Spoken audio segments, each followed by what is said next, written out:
เดินทางมาแว่นะพระบาทคนสักเลยโอเคกับไงเดินทางออกมาก็พอดีสมงครึ่งพอดีสมงครึ่งรับของมหอนขับซ่าเราไม่ได้ขับมาโอเคเดี๋ยวเขาจะเข้าไปไหว้พระข้างในนะเดี๋ยวจะเข้าไปไหว้พระข้างในแล้วจะเดินทางต่อใช้เวลาที่นี่ประมาณ5 นาทีโอเค let's go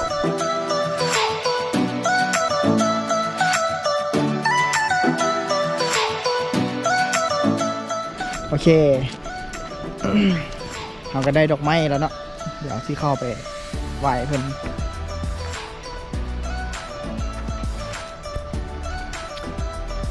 ทีมงานเขานำมาติดๆนี่เขามาคือเมืองจะขันหลายคนด้วยแต่บุ้งจักกระเจ้า โอเคมาเบิ่ง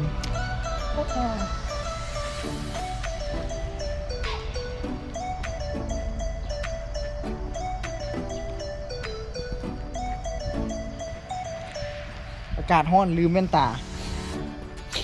าเสียแว่นตาตกน้ำอยู่ตัดเล็กไปดินตัดเล็กทิศแล้วทิศก่อนทางเขา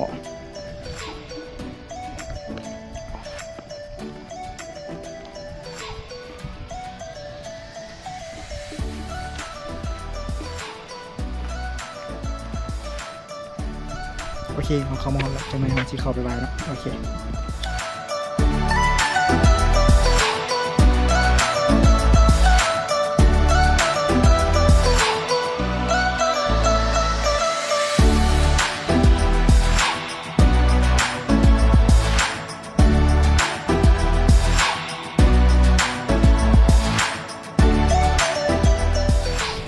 โอเคหลังจากได้ห้องไว้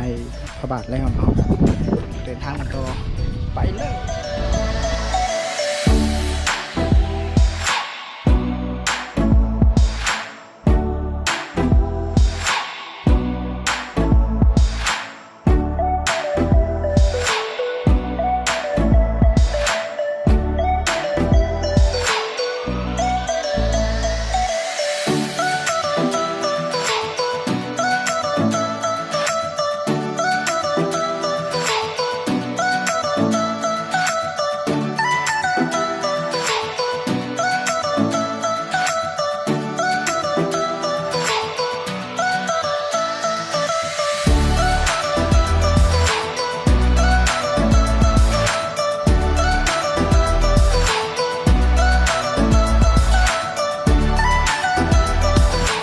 โอเคตอนนี้เรามาฮอนปลากระดิ่งกันนะทีมงานเขาหิวข้าวกันเลยมาแวะกินข้าวอยู่ปลากระดิ่ง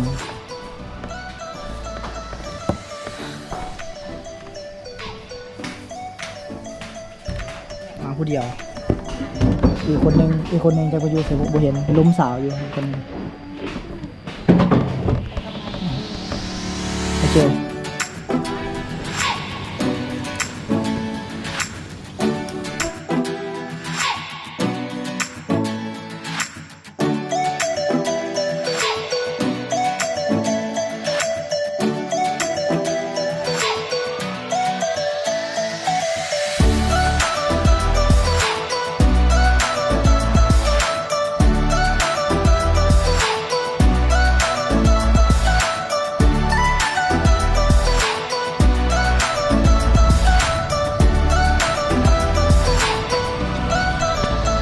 ตัวนี้เขาบอกขอปลากระดิ่งมาแวะไหว้ศาลอยู่ทางข้าม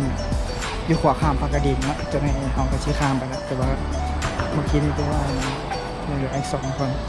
โอเคตามนั้นเดินทางต่อกันเลย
โอเค